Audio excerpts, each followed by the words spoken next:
Annuncio vobis gaudium magni. Habemus papam.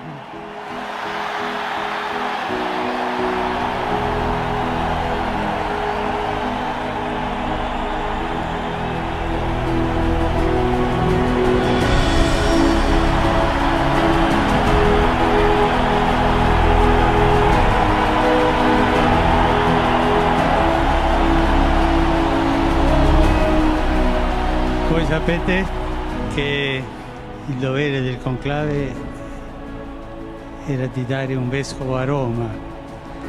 Sembra che i miei fratelli cardinali sono andati a prenderlo quasi alla fine del mondo, ma siamo qui.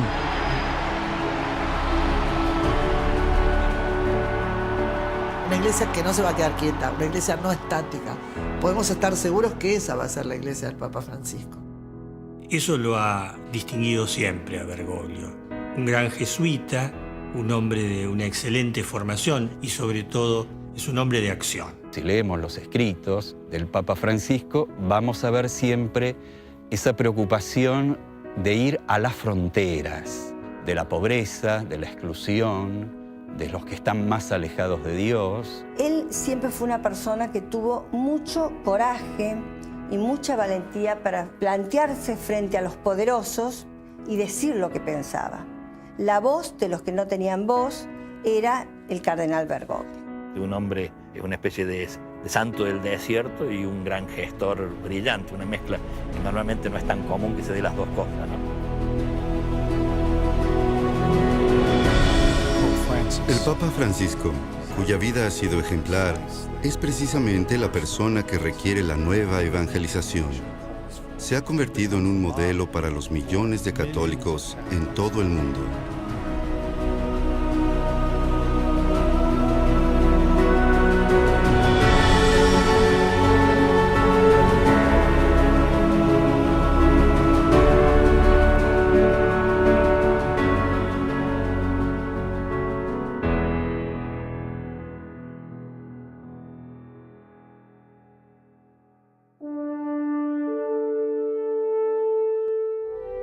Argentina es un país de una belleza y una diversidad cautivantes. Allí se pueden encontrar algunas de las montañas más altas del mundo, praderas muy extensas y cataratas que quitan el aliento. Y cuando uno está parado en Tierra del Fuego, el lugar más austral del país, puede mirar hacia donde está la Antártida y decir sin equivocarse: he viajado hasta los confines de la Tierra.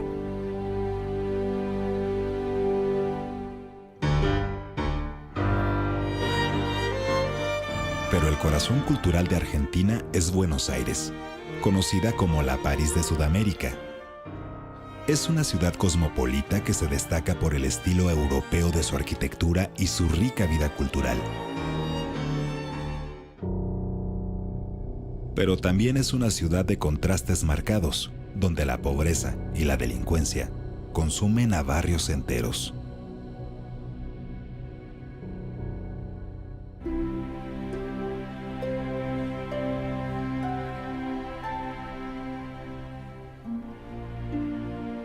En el siglo XX, millones de inmigrantes llegaron a estas costas en busca de una vida mejor. Entre ellos se encontraba el futuro padre del Papa Francisco. Mario Bergoglio llegó desde la región piamontesa de Italia. Él y su esposa se instalaron en Flores, un barrio en el que vivían muchos otros inmigrantes. Fue en este hogar donde criaron con amor a una familia de 5 hijos. Un chico común, no sobresalió en nada, ni en más ni en menos, muy educado, muy pulcro. Fue una escuela pública.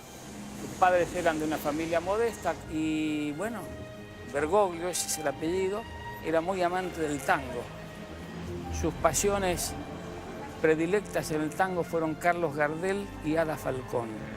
La vieja calle donde le codijo. La pasión del joven Bergoglio por el tango solo tenía parangón con su amor por San Lorenzo de Almagro, el equipo de fútbol porteño que todavía admira. Casualmente, el club fue fundado por el padre Lorenzo Massa, un cura que llegó al corazón de la juventud porteña. Era el equipo de su barrio, era donde su padre los llevaba de chicos a jugar al básquet. Y tiene que ver también con la identidad porteña, ¿no? Con la identidad de Buenos Aires.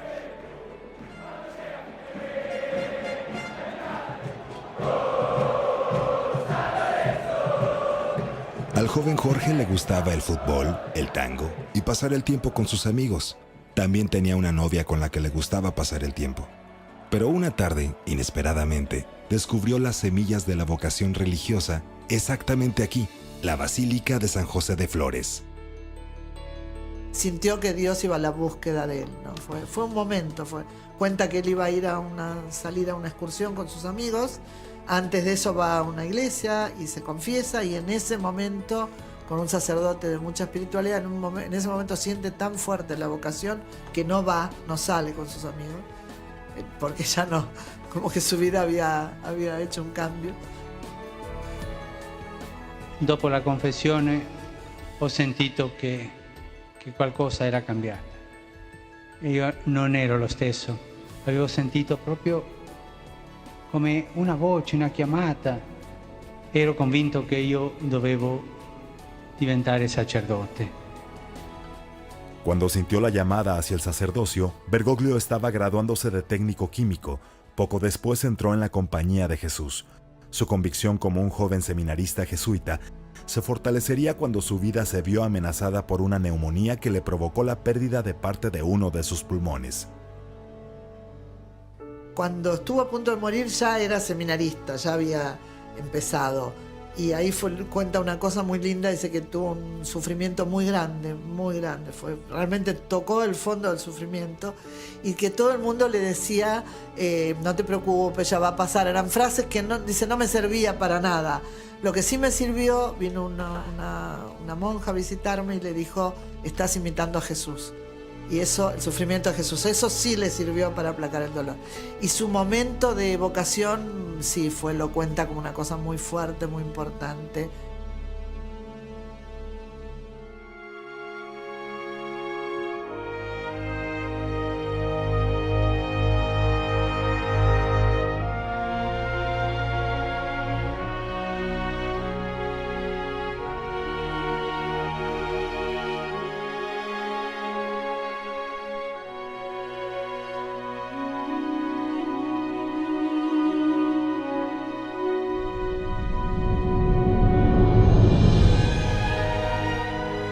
Más de 4 décadas después de que entró por primera vez al seminario, el arzobispo Jorge Bergoglio de Buenos Aires ascendió al Colegio de Cardenales de la mano del Papa Juan Pablo II en la Plaza de San Pedro.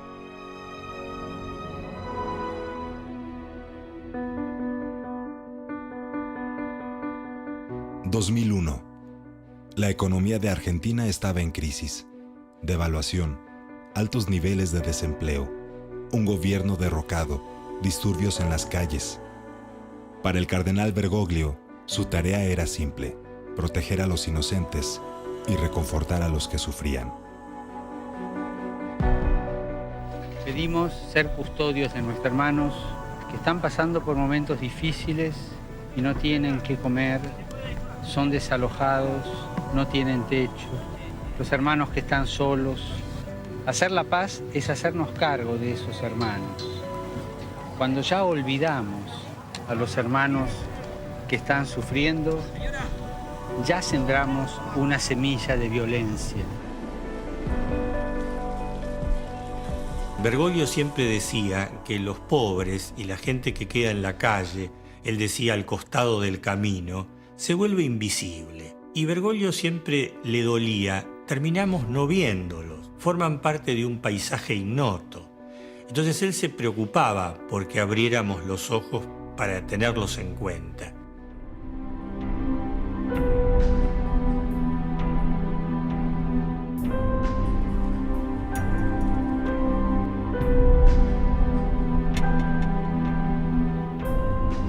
Yo estaba acá sentada. Adiós, padre, y me bajaba y le saludaba. Y se iba él. Y me decía a lo último, rece por mí. Aleluya. Es que siempre le digo lo mismo, porque él siempre me decía, reza por mí.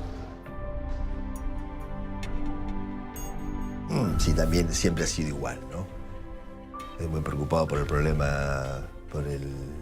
problema, digamos así, del hombre, ¿no?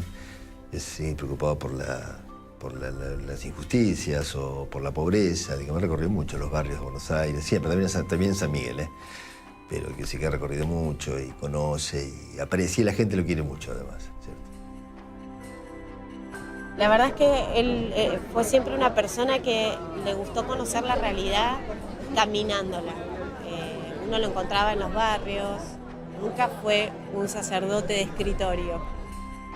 Para mí, especialmente, era una persona común y corriente porque yo viajaba con él en el subte, hablaba con él y venía en la parroquia, salíamos a caminar en los pasillos con él. Entonces era nuestro cura, uno más de los curas del barrio, uno más el cura villero para nosotros. La verdad me duele haberlo perdido. Ellos cualquier cosa y le llama a Bergoglio, que Bergoglio siempre da una mano, que Bergoglio siempre está escuchando. Bergoglio tenía una frase que usó más de una vez: la iglesia tiene que estar en las fronteras. Entonces a los sacerdotes le decía: no tienen que llamar a la gente a los templos, sino salir ustedes a donde está la gente.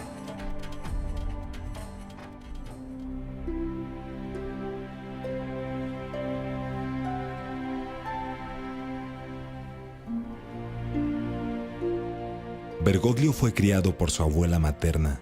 El gran amor que le tuvo influyó notablemente en su preocupación por el cuidado de los ancianos y los moribundos. La abuela lo ha marcado muchísimo y él tiene una gran admiración, un gran cuidado para los ancianos. Siempre dice que la sociedad no debe descartarlos, debe cuidarlos, atenderlos. Tiene una fuerte preocupación. En una sociedad egoísta, siempre a los mayores se los trata de tener guardados. Porque o molestan, o están achacados, o están enfermos, o en la misa. Yo quisiera decirles que es una injusticia llamar a los mayores clase pasiva.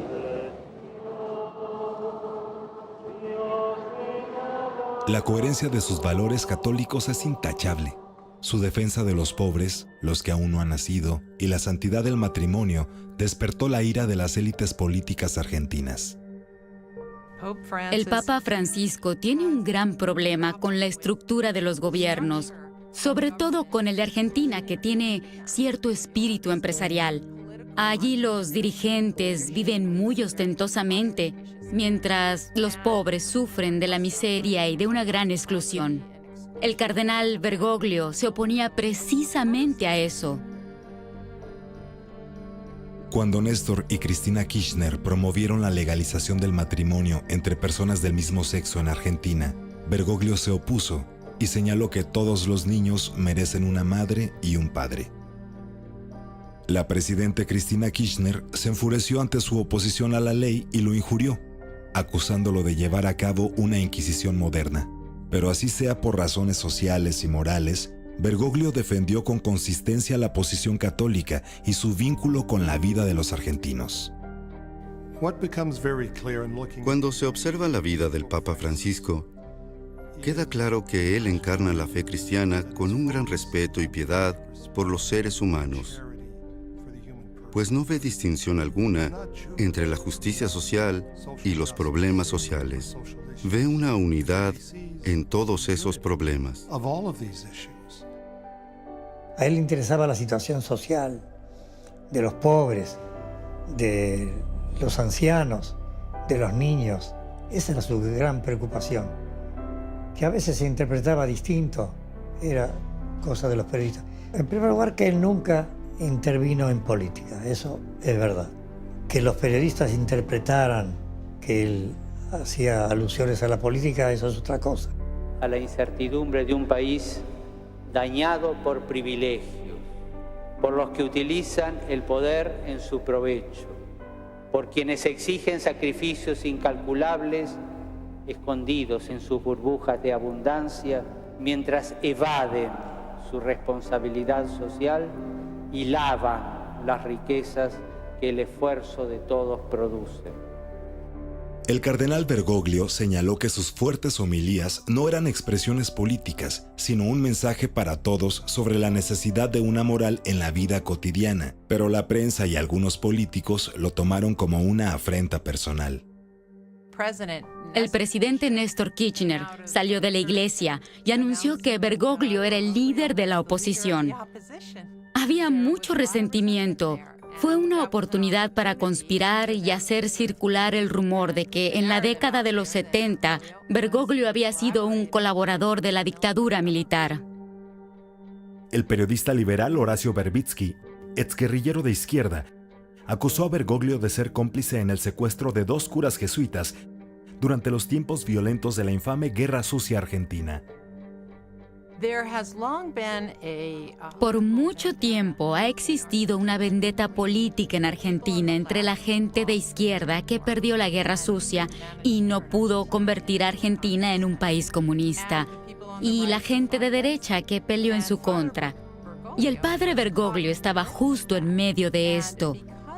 Y ya que él no se alió con las guerrillas durante la guerra, ellos guardan un marcado resentimiento en su contra. Lo cierto es que esas hipótesis se volvieron siempre una política en contra de Bergoglio, apoyada por el gobierno de Néstor y de Cristina Kirchner, quienes siempre vieron en Bergoglio un enemigo político. Horacio Verbitsky participó en las guerrillas. Es uno de los directivos de un diario llamado Página 12. Los argentinos se ríen del periódico, dicen que es oficialista, porque sigue la línea del gobierno. Creo que simplemente Verbitsky vio la oportunidad de infligir un daño a la iglesia. Para entender las acusaciones, debemos seguir la vida del Papa Francisco. El 22 de abril de 1973, Bergoglio tomó sus últimos votos como jesuita. Se había pasado más de 15 años trabajando en su formación. Durante estos años fue testigo del histórico ascenso y la caída de Juan y Eva Perón y aprendió bien sobre la fugacidad del poder político. A pesar de que solo tenía 36 años, sus colegas jesuitas estaban tan impresionados con él que lo nombraron provincial de toda la Argentina. Pero el joven cura enfrentaba grandes desafíos.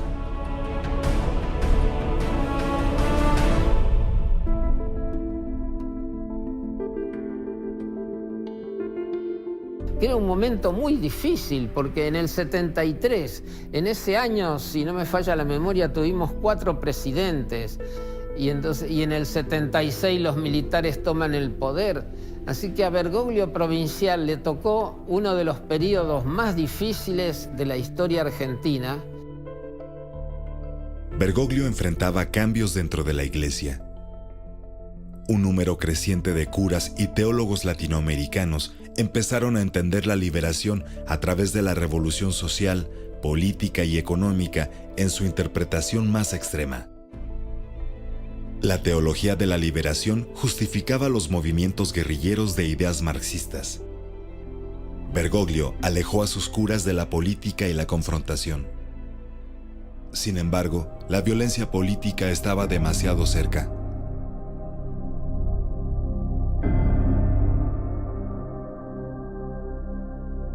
La nueva dictadura militar del general Videla se oponía a los grupos guerrilleros marxistas y a los sindicatos. La Junta se dispuso a eliminar despiadadamente a sus enemigos.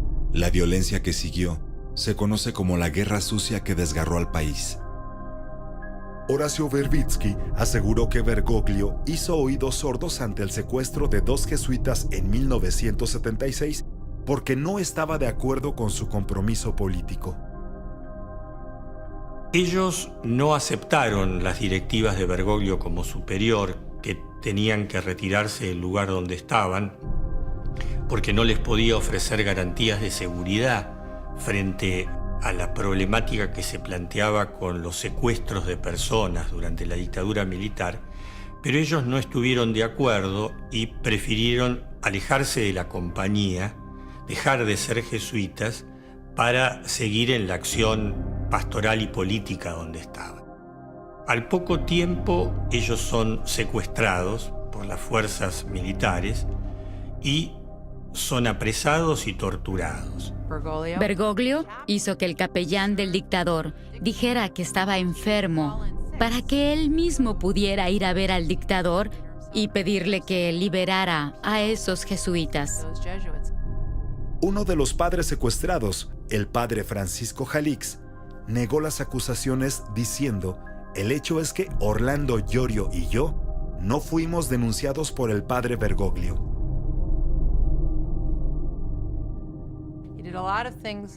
Hizo muchas cosas de manera secreta para ayudar a la gente. Según cuentan, una vez le dio su ropa y su documento de identidad a alguien perseguido por los militares para que pudiera cruzar la frontera y abandonar el país. Quería ayudar a los otros desde una perspectiva humanitaria.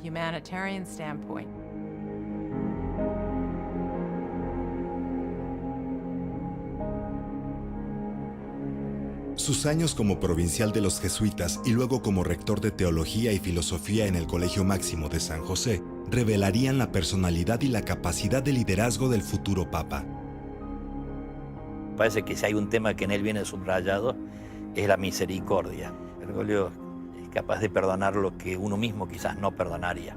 Un hombre espiritual, un hombre de mucha oración. Nosotros nos levantábamos a las 6:30, 7 para ir a misa. A esa altura Bergoglio ya había rezado y ya le había lavado las sábanas y las toallas a 150 jesuitas en lavarropa, ¿no? Pero ya lo había metido, lo había sacado, lo había colgado y nosotros recién empezábamos a intentar ponernos de pie, diríamos así.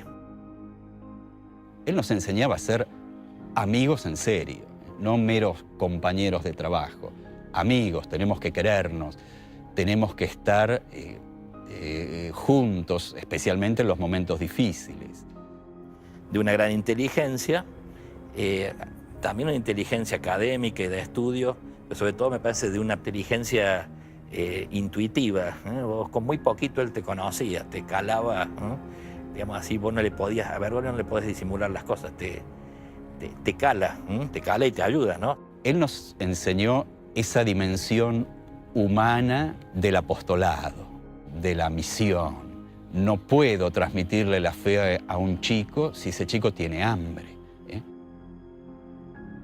Haciendo ejercicio espiritual, el cuarto día me llamó y me dijo: vos estás muy cómodo rezando, comiendo, durmiendo, y en la puerta hay una mujer con 4 hijos que no tienen techo, así que deja el retiro, conseguir el techo, cuando ya tenga casa volvé de nuevo a rezar. Allí volvimos una vez que cumplimos la misión, digamos así, misión en la cual él intervenía directamente porque ayudaba, ¿no? Sabía ayudar y además sabía qué puertas golpear para que lo ayuden, ¿no? En 1986, Bergoglio viajó a Alemania para profundizar sus estudios teológicos. Cuando regresó a Argentina, fue enviado a Córdoba, donde sirvió con humildad a la comunidad jesuita como confesor y director espiritual. Nadie pensaba que Bergoglio ocuparía un lugar importante en la iglesia. Pero su humildad llamó la atención del cardenal Antonio Corracino de Buenos Aires. En 1992 lo nombró obispo auxiliar. 5 años después, Bergoglio sería arzobispo y líder espiritual de la ciudad que amaba.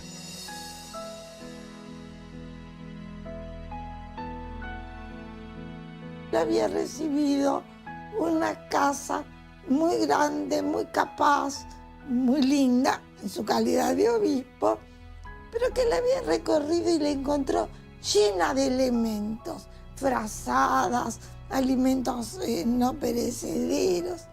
Entonces, ¿qué hizo?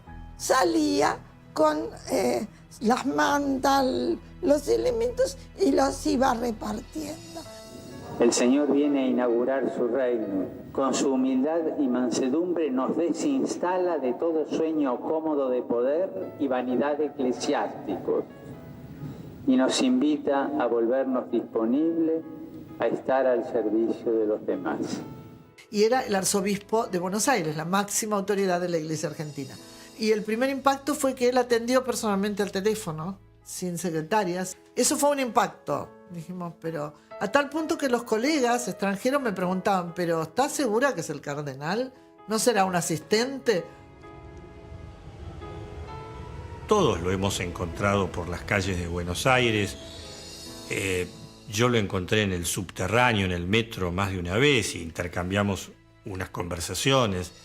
Era un hombre que nunca tuvo automóvil cuando fue arzobispo y nunca aceptó que se lo llevara en taxi o en coche a ningún lado, porque él decía, los medios públicos a mí me permiten encontrarme con la gente y entender lo que la gente está viviendo.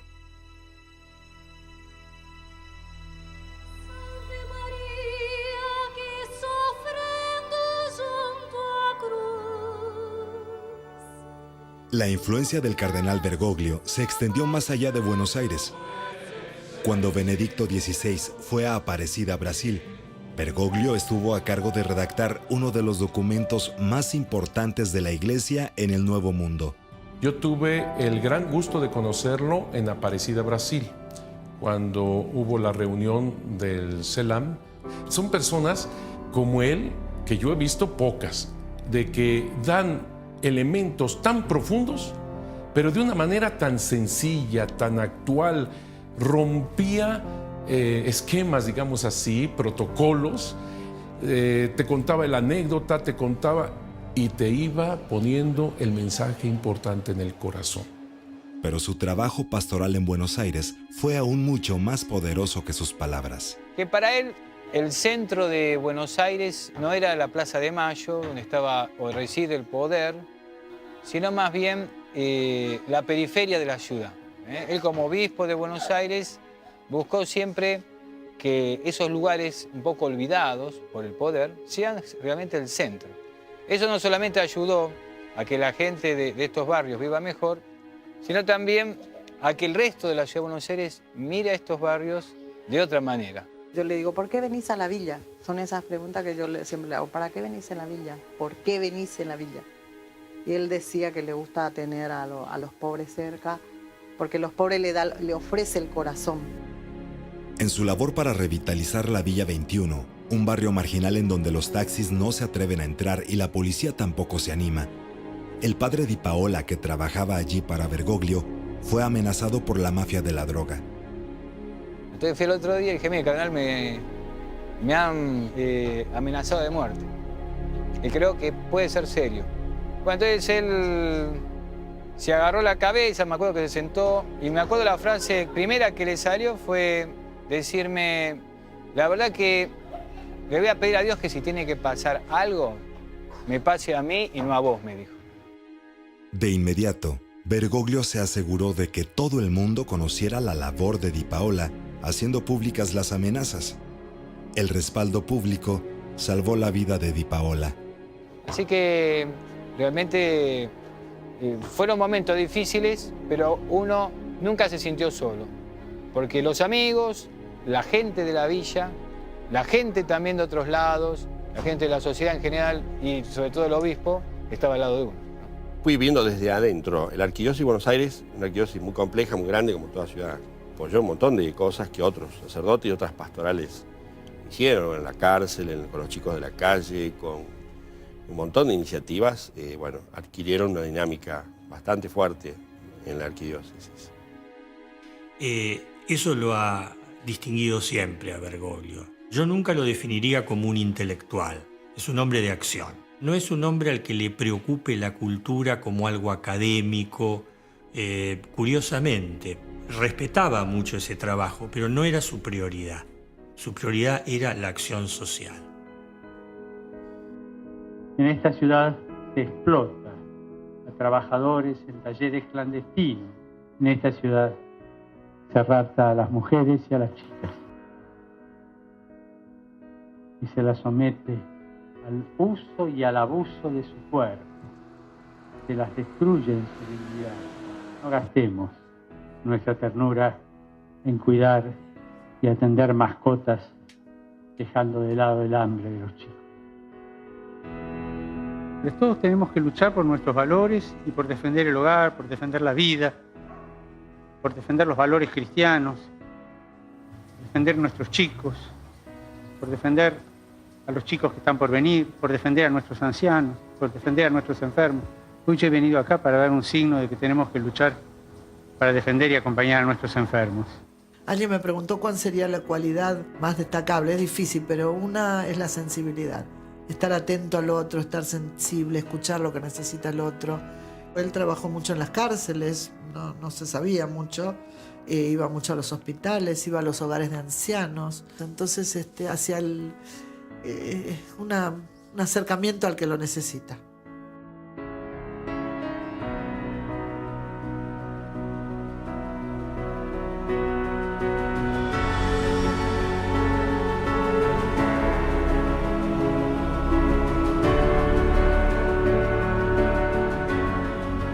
La imagen de Bergoglio como un hombre lleno de amor y compasión por los menos privilegiados se evidencia en su costumbre de lavar los pies de los sufrientes de Buenos Aires en cada Jueves Santo. Es un gesto de caridad, de amor, de humildad. El Papa Francisco ha querido hacerlo todos estos años como arzobispo de Buenos Aires, yendo a los más pobres, yendo a gente de mayor sufrimiento. Yo creo lo hace como un gesto de que, siguiendo el ejemplo de Jesús, me lavó los pies, me besó mis pies y fue algo muy emocionante, muy lindo, no me lo esperaba. Fue algo muy emocionante para mí. En ese momento fue entre alegría y tristeza, alegría, mucha alegría, y ver lo que el cardenal me haga eso, medio que me puse a llorar un poco, ¿no? Bergoglio siempre fue un hombre de bajo perfil, pero muy decidido, y que supo tejer infinidad de relaciones con todo tipo de personas. Esa era una característica que siempre tuvo: las relaciones personales, una gran memoria y extrema confianza en su libreta de apunte, ¿no?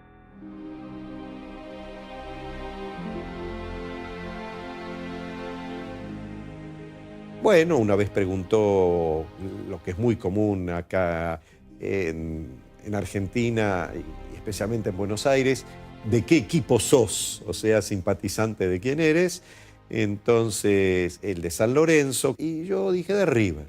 Bueno, cuando River no iba tan bien y San Lorenzo iba bien, comenzaron algunas chanzas por parte de él, y vi, bueno, aquí hay un hombre distinto, un hombre que se trata de acercar al prójimo, un hombre con quien podemos empezar a caminar, sentir lentamente una senda de acercamiento profundo. De las reuniones privadas entre Bergoglio y el rabino Skorka surgió el exitoso libro Sobre el cielo y la tierra que ambos coescribieron. Nos sentíamos comprometidos, primero a mostrar que podemos caminar juntos, que debemos caminar juntos, cada uno con su identidad, pero para tratar de formar un mensaje de espiritualidad, de paz para Argentina, para la ciudad de Buenos Aires y en algún momento para el mundo.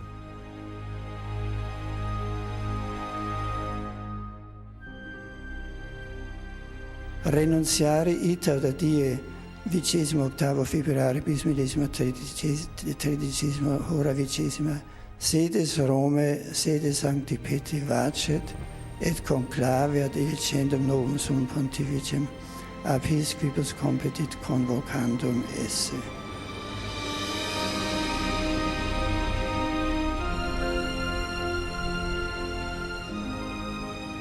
Cuando supe que el Santo Padre había renunciado, mi primera reacción era que no era capaz de creer que fuera posible.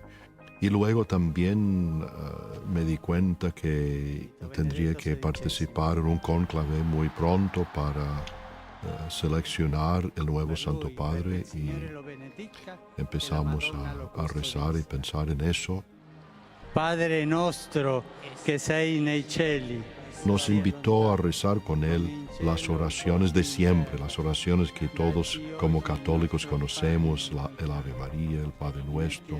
Y para mí eso fue pues, un momento emocionante, ¿no? Pensar que el hombre más sabio, más instruido, rezando estas oraciones junto con el campesino analfabeto, el niño, el abuelito, pues oraciones que nos unen a todos. El cónclave produjo no solo un cambio, sino una continuación. Lo que es verdaderamente profundo en la elección del Papa Francisco es que parece que los cardenales del cónclave se hubieran basado en la encíclica sobre la caridad de Benedicto, pues la vida de Francisco encarna la misión caritativa de la Iglesia. Claro, todos deseábamos a alguien que podría continuar la gran tarea de la nueva evangelización con el enfoque de Juan Pablo II y el Padre Papa Benedicto. Hace falta un hombre de Dios, un hombre de autoridad pastoral, un hombre con un sentido universal de la Iglesia, un buen comunicador. Y él cumple con todos esos requisitos. Si a esto le sumamos su lugar de origen, su elección es un gran estímulo para la Iglesia en todo el continente americano. Esto será una verdadera bendición. La elección del primer papa del continente americano generó una enorme alegría en toda América Latina, pero sobre todo en la patria del papa. Sí,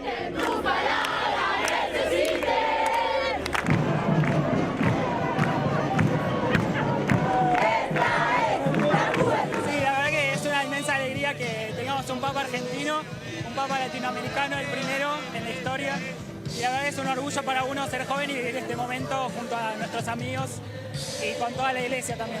Una felicidad inexplicable, una emoción está en la Plaza de Mayo que no hay palabras, hay que vivirlo.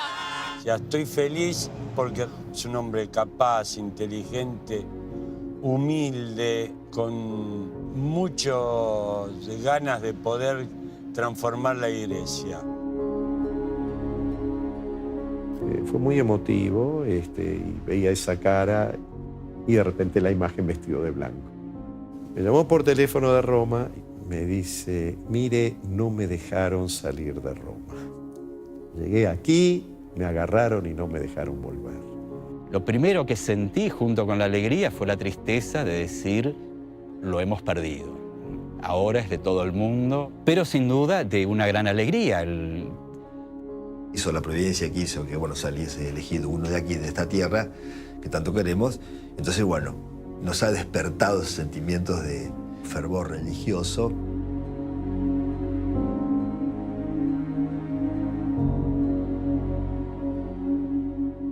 Lo que se resolvió en la reunión de la Labor ayer, lo cumplí.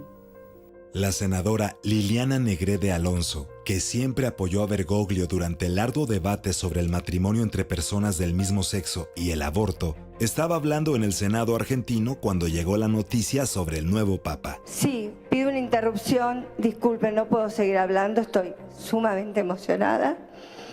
Como católica, como argentina, los católicos del mundo, y les pido disculpas los que no lo son, tenemos nuestro nuevo jefe, y como argentino me siento sumamente orgullosa de un héroe, un mártir, un hombre que ha dado su vida por la iglesia, perseverancia, lealtad.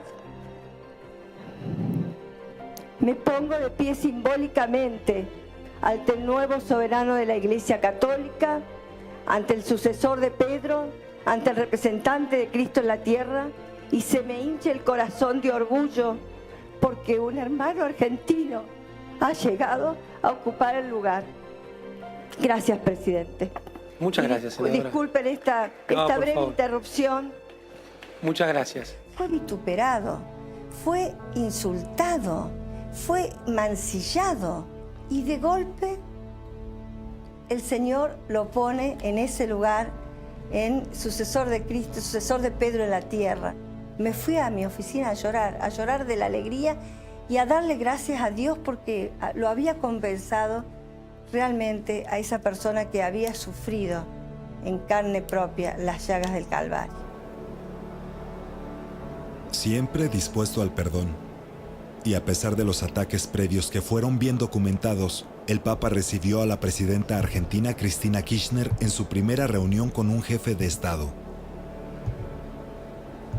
Él también fue muy humilde y demostró, vio lo que él dice, perdón, perdón, perdón y olvido. Él lo testimonió con la presidenta porque él le pidió 14 audiencias. Nunca lo recibió. 14 audiencias. 11 Te Deum fuera de la Argentina para no enfrentárselo.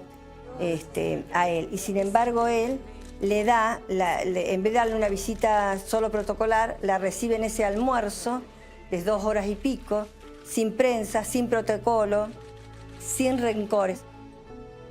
El entusiasmo fue mayor en aquellos por los que Francisco sentía más afecto. Sobresalté en la cama, me puse a llorar como una Magdalena. Mucho escalofrío, ay, qué buena emoción. Fue una alegría porque al saber que se me cruzó lo primero, me lavó los pies a mí, Bergoglio, le digo yo, y ahora es Papa, le digo yo.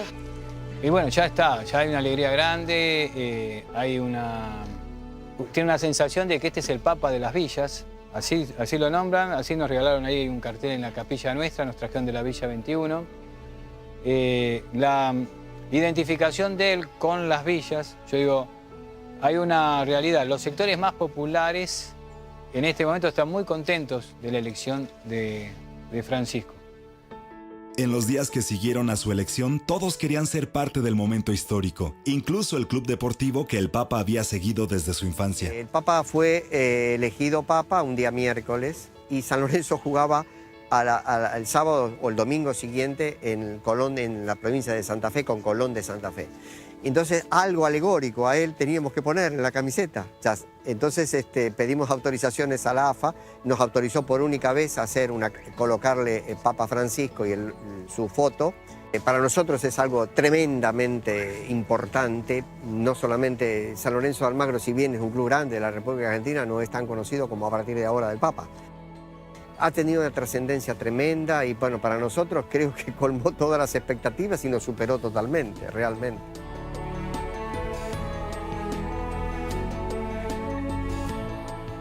En América Latina se vivía también momentos complicados y el hecho de que también tengamos estas grandes cualidades, estos grandes valores como esta frescura de la evangelización, todavía de tener tan fuertemente la cuestión de la familia, las raíces culturales, pueblos ancestrales y con todo este cúmulo de riqueza cultural, religiosa, y ahora hacerlo extensiva a nivel universal es un momento clave para el mundo entero.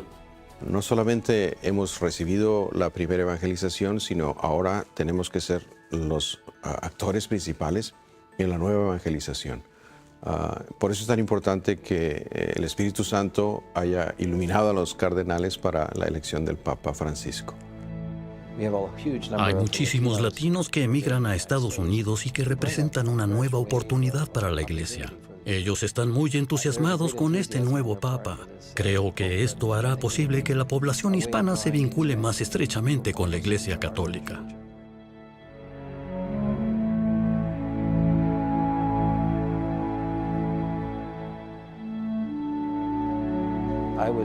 Me dejó impresionado su voluntad de no dejarse influenciar por su nuevo puesto y por seguir siendo él mismo, pero al servicio del papado. Quería ser algo más que el Papa, quería ser un ser humano. Pagó sus propios gastos y desde el balcón de San Pedro pidió a las personas que hicieran una oración. Espero que siga ejerciendo su individualidad mientras sea Papa. Este Papa es alguien que nos enseña con la forma en la que lleva su vida y con el lenguaje que usa para dirigirse a las personas comunes y corrientes. Colegio Máximo, buenas tardes. Él dijo, hola, habla Jorge. Cuando me dijo Jorge, yo le dije, ¿el Papa? Y él me dijo, sí. ¿Cómo me conoció la voz? Y le digo, ¿cómo no le voy a conocer la voz? ¿No? Re humilde él. Y bueno, él dice, lo llama el Papa, muy sorprendida. Y bueno, pásemelo. Y bueno, le dice feliz cumpleaños. Y bueno, le digo, ¿qué tal Jorge? Bueno, Francisco le dije ahora. Pero ya sé que le gusta que le llamen Jorge, como siempre. Por lo tanto, muy cercano con muchas personas que se acuerdan del día del cumpleaños. Y sí, también, aún siendo Papa, se acordó que ese año cumplía años yo. Ha salido algo que él lo ha vivido desde siempre, ¿no? Esa alegría de estar con la gente. Yo creo que él ahora entiende que su ministerio petrino, es para la gente. En los días que siguieron a su elección, el mundo se preguntaba qué podía esperar de este papa simple y humilde. Esta es la gran pregunta a la que no considero tener la suficiente autoridad, así que me tengo que remitir a las palabras de él. Una iglesia que no se va a quedar quieta, una iglesia no estática. Podemos estar seguros que esa va a ser la iglesia del Papa Francisco. Está esa frase, creo que lo he dicho ya, la persona que se queda en un cuarto encerrado se asfixia. Él habla de una iglesia no autorreferencial, de una iglesia que sale al encuentro de la gente. Él quiere una iglesia santa, o al menos con un gran esfuerzo de virtud. Y esa virtud tiene que demostrarse particularmente en la pobreza. Por eso la elección del nombre de Francisco.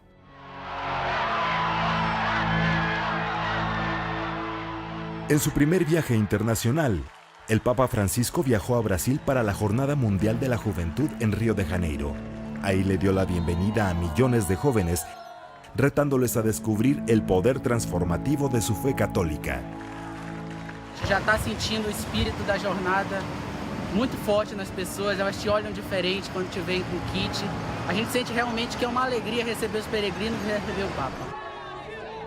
Essa emoção é muito grande ter um Papa dos pobres, um Papa que vai ao encontro da juventude, que anda na chuva, que pisa no chão sujo, que pisa nesse chão banhado de sangue, que muitas vezes sangue da nossa juventude. Foi uma semana excelente, teve um astral muito bom, eu pude sentir uma paz assim que eu nunca senti há muitos anos, assim. Eu que sou uma pessoa até nova, assim, mas eu nunca havia visto aqui no Rio uma coisa tão maravilhosa como eu estou vendo agora. Un papa de no solo Argentina, un papa no solo de América Latina, un papa del Nuevo Mundo, de la América, de la Iglesia in América, que había soñado Juan Pablo II. No me cabe la menor duda de que la elección del Papa Francisco ha significado que el líder espiritual más importante del planeta esté ahora del lado de los pobres y esté a todos nosotros despertándonos a la conciencia de lo que significan los pobres como prójimos, como aquellos que están inmediatamente cercanos a nosotros. Y por tanto, creo que el Papa va a marcar sin duda un despertar, una nueva era de la caridad en el mundo.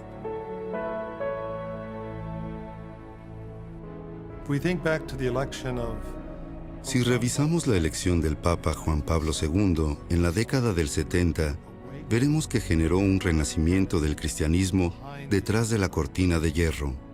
Hoy, el gran desafío es cómo encaramos la nueva globalización de la Iglesia en un mundo en el que una vasta mayoría de los católicos, hoy en día, viven en la pobreza. Ahora, con la elección del primer Papa del hemisferio occidental, es posible que el Papa Francisco haga por el hemisferio occidental lo mismo que Juan Pablo II hizo por Europa y el bloque sovietico. Non dimentichiamo mai che il vero potere è il servizio e che anche il Papa, per esercitare il potere, deve entrare sempre più in quel servizio che ha il suo vertice luminoso sulla croce.